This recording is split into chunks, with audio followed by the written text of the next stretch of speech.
Today, when we see a helicopter rise gently from the ground, hover gracefully for a moment, then move off easily in directional natural.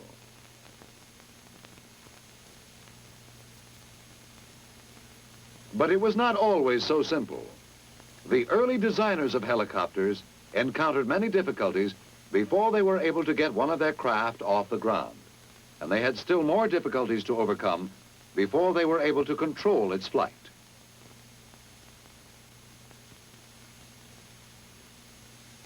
One of their major problems was dissymetry of lift, which means simply that in directional flight, rotor blades always tend to exert more lift during the advancing half of their cycle of rotation than they do during the retreating half.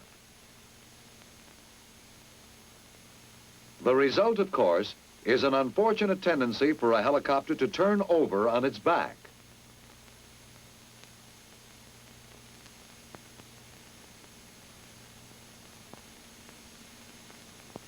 The cause of dissymetry of lift is fairly simple. Lift, as we know, is produced by the passage of air over an airfoil. The air passing under the airfoil is compressed, forming a high-pressure area. The air passing over is accelerated, forming a semi-vacuum, or low-pressure area. This results in the creation of the force called lift. The faster the air passes over the airfoil, the greater is the lift produced. All other factors being equal, lift will vary as the square of the velocity. In a helicopter, of course, the rotor blades act as airfoils to produce lift. And the faster the air passes over the blades, the greater is the lift which is produced.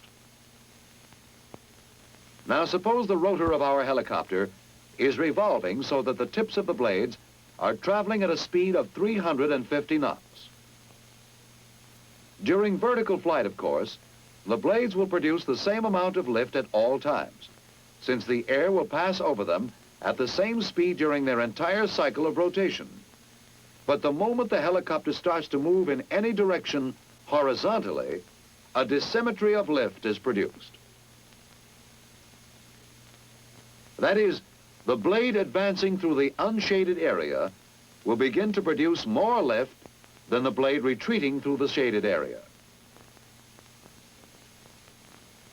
If the helicopter is moving forward at 50 knots, then the tip of the advancing blade will be moving through the air at 350 plus 50, or 400 knots. Likewise, the retreating blade will be moving through the air at 350 minus 50, or 300 knots. Since the lift produced by an airfoil varies as the square of the velocity, it is apparent that the lift produced by the advancing blade is considerably greater than that produced by the retreating blade. And this dissymetry of lift, if nothing were done to counteract it, would soon result in the helicopter turning over on its back. In order to prevent this from happening, some means must be employed which will permit the advancing blade and the retreating blade to produce equal amounts of lift. In most modern helicopters, this is accomplished by flapping. The advancing blade is allowed to flap up, while the retreating blade is allowed to flap down without changing pitch angle.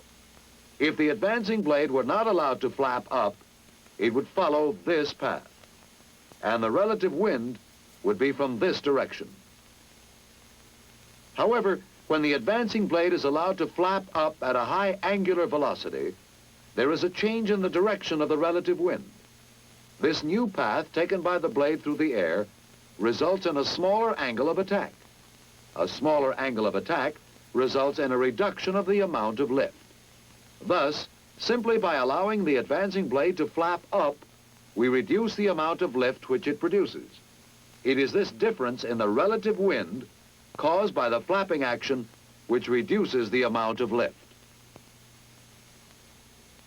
Meanwhile, on the other side of the helicopter, we increase the amount of lift produced by the retreating blade.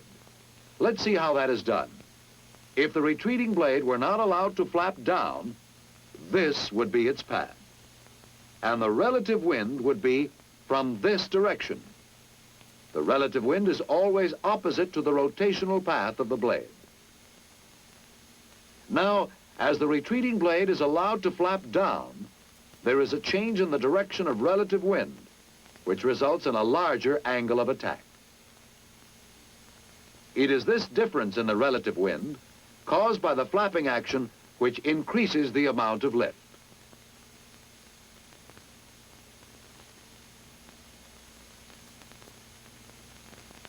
Thus, by decreasing the amount of lift produced by the advancing blade and increasing the amount produced by the retreating blade, the two sides are brought into equilibrium.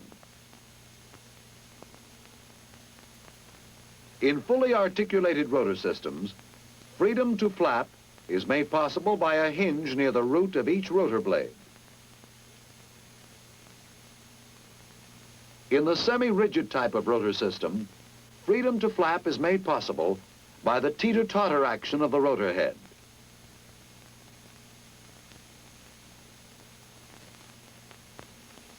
As one blade flaps up, the other flaps down.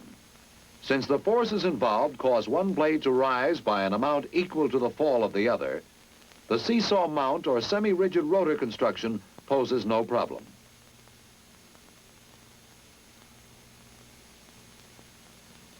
No matter which mechanical means is used to permit the flapping action, the blades will follow the same path and produce the same result, an equalization of lift.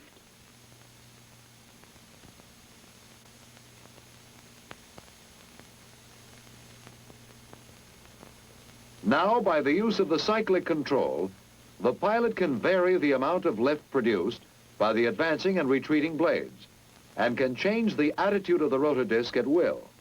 By changing the attitude of the disc, he can maintain the desired attitude of the helicopter.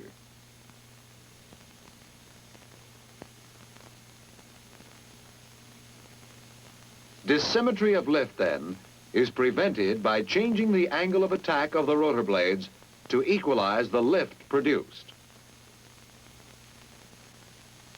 And it is only when this has been accomplished that a helicopter is able to fly with stability in directional flight.